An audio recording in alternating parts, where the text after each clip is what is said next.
یہ کہانی ان لوگوں کی ہے جو آخرت کو مذاق سمجھتے تھے۔ یہ بات ہے سورہ واقعہ کی۔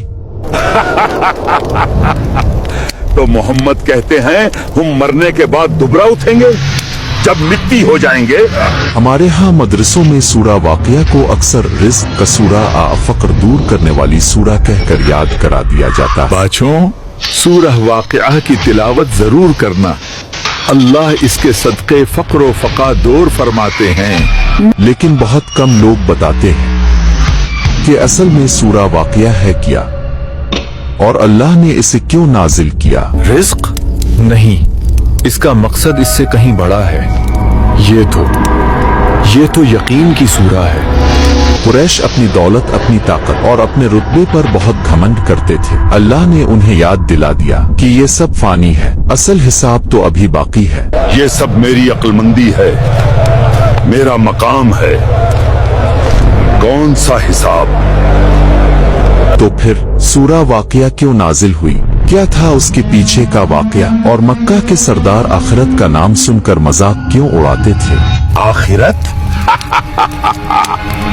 کس نے دیکھی ہے آخرت؟ یہ سب کہانیاں ہیں۔ اور کیسے اللہ نے انسان کو 3 گروہوں میں تقسیم کر کے قیامت کا پورا منظر ہمارے سامنے رکھ دیا۔ نہیں، ہم الگ ہو رہے ہیں۔ یہ کیا ہو رہا ہے؟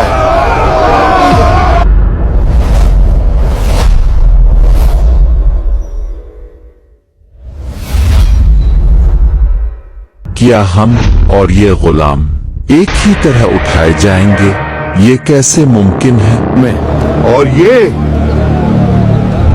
برابر ناممکن، یہ پاگل پن ہے۔ لیکن سب سے اہم بات یہ ہے کہ یہ سورہ 1400 سال پہلے نازل ہوئی۔ آج ہماری زندگی میں اس کا کیا کردار ہے، یہی ہم اس ویڈیو میں سمجھیں گے۔ اتنا سب کچھ، لیکن کیا یہ کافی ہے؟ اس سب کا آخرت سے کیا تعلق؟ علماء کے مطابق سورہ واقعہ اس وقت نازل ہوئی جب قریش کے سردار دولت اور طاقت کے نشے میں کھو چکے تھے۔ یہی زندگی ہے۔ وہ دور ایسا تھا کہ انسان کی قیمت اس کے مال سے لگائی جاتی تھی۔ امیر سمجھتا تھا کہ اس کی دولت ہمیشہ رہے گی۔ یہ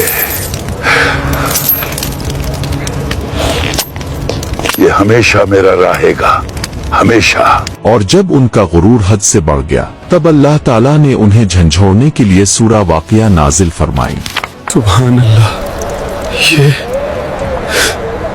یہ تو اللہ کا کلام ہے، یہ سچ ہے۔ حسن بصری رحمہ اللہ فرماتے ہیں، سورہ واقعہ یقین پیدا کرنے والی سورہ ہے۔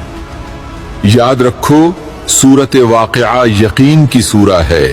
جو اس پر یقین لایا وہ آخرت پر یقین لایا۔ چلیے اب اس سورہ کو ایک آسان، خوبصورت اور جذباتی انداز میں سمجھتے ہیں۔ اللہ کے نام سے جو بڑا مہربان نہایت رحم والا ہے۔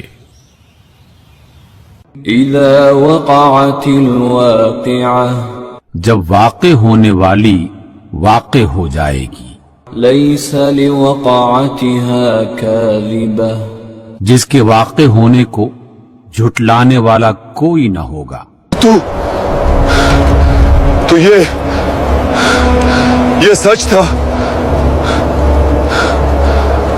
انہم كانوا قبل ذلك مترفین، یہ وہ لوگ ہوں گے جو اس سے پہلے خوشحال تھے، وَكَانُوا يُصِرُّونَ عَلَى الْحِنثِ الْعَظِيمِ، اور گناہ عظیم پر اصرار کرتے تھے۔ نہیں، میری حکومت، میرا تخت۔ اور جو متقی لوگ دنیا میں کمزور سمجھے جاتے تھے انہیں بلند مقام دیا جائے گا۔ الحمدللہ، یا رب، یہ میرے لیے۔ اللہ فرماتے ہیں، इस दिन तुम 3 ग्रोहों में तकसीम कर दिए जाओगे। मेरा बेटा नहीं, हम कहाँ जा रहे हैं? पहला गिरोह असहाब मशम्मा बाईं हाथ वाले, जिन्होंने अल्लाह के हुक्मों को नजरअंदाज किया। हटो यहाँ से। जिंदगी एक ही बार मिलती है, ऐश कर लो। उनके लिए وأصحاب الشمال ما أصحاب الشمال और बाएं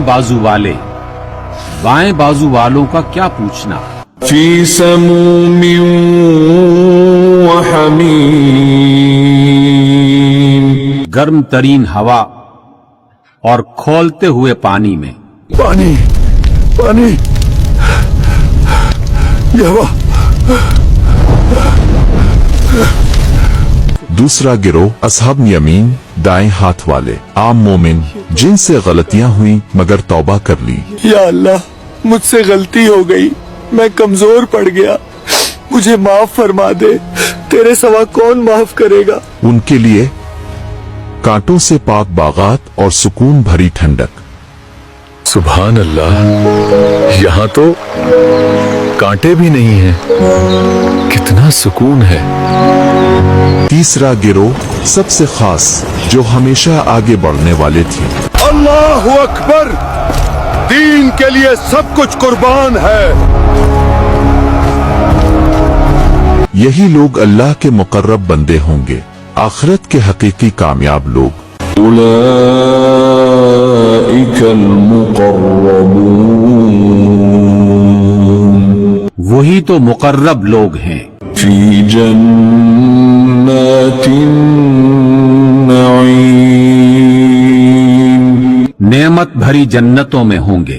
मक्का के सरदारों का सबसे बड़ा सवाल यही था, जब हम मिट्टी बन जाएंगे तो दोबारा कैसे जिंदा होंगे। ये जब ऐसा हो जाएगा तो कैसे जिंदा होगा, नामुमकिन। सवाल एक, पैदा तुम करते हो या अल्लाह करता है।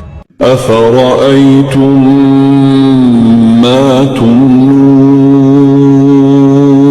क्या तुमने गौर किया जो बूंद तुम टपकाते हो। أأنتم تخلقونه أم نحن الخالقون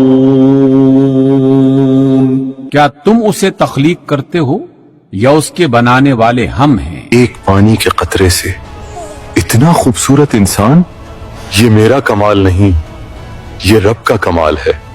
सवाल दो, खेती गाते तुम। इसका दरख्त तुमने पैदा किया है या इसके पैदा करने वाले हम हैं। ये आग इस लकड़ी के अंदर किसने छुला दी थी, वही जात है। अल्लाह पूछते हैं, ए इंसान, जो जात तुम्हें पहली बार पैदा कर सकती है, क्या इसके लिए तुम्हें दोबारा पैदा करना मुश्किल है। अगर ये सच है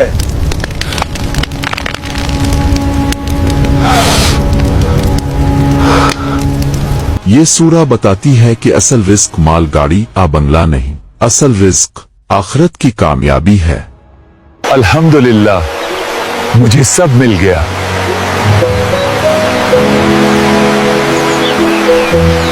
आज हम भी उन मक्का वालों से बहुत मुख्तलिफ नहीं है। हमारे मकासद क्या रह गए हैं, डिग्री, जॉब, घर, स्टेटस। फाइनली अब बस एक अच्छी जॉब और बड़ा घर चाहिए, लाइफ सेट है।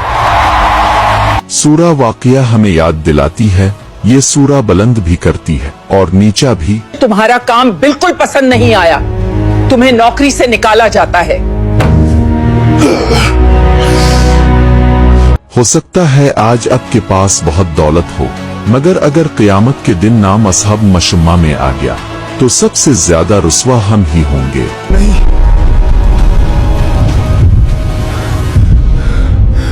बाएं हाथ में नहीं।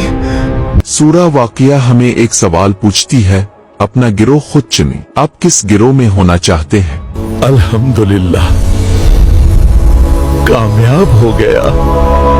मैं कामयाब हो गया। हमारा मकसद ये है कि कुरान को इतना आसान और दिलचस्प बना दें कि हमारी नस्लें इसे खुशी से समझें। देखो बेटा, कयामत का मतलब ये होता है, अल्लाह हमसे ये कह रहे हैं। मीडिया की ताकत हमें मालूम है, फिर हमारी अपनी इस्लामी मीडिया मौजूद क्यों नहीं? ये वक्त है जमाने के साथ चलने का, ताकि जब आप आखिरत में अल्लाह के सामने खड़े हों तो शर्मिंदा ना होना पड़े।